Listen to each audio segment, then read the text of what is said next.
দর্শক মণ্ডলী, এনটিভি অনলাইনের পক্ষ থেকে আমি স্বাগত জানাচ্ছি হিরণ আহমেদ, সারসাদ প্রাণকেন্দ্র নাভারণ বাজার থেকে। আপনারা দেখতে পাচ্ছেন এই মুহূর্তে ঈদুল আজহাকে সামনে রেখে নাভারণের বাজারগুলি এবং সারসার বাজারগুলি লোকে লোকারণ্য হয়ে গেছে।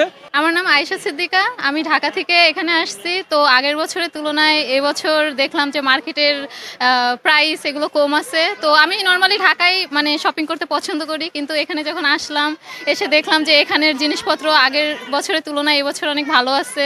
সো এটাই তুলনামূলকভাবে গত বছরের থেকে এবছরের ব্যবসাটা অনেকটা ভালো হচ্ছে এবং পরিবেশটা অনেক ভালো আছে। স্বৈর শাসন আমল থেকে 17 বছর ধরে মানুষের যে চাঁদাবাজি দেখেছি এতদিন, বা বাজারঘাটে যে অত্যাচার নির্যাতন দেখেছি, মানুষ সুষ্ঠুভাবে কিনা বেচা করতে পারেনি, মানুষ আতঙ্কে ছিল।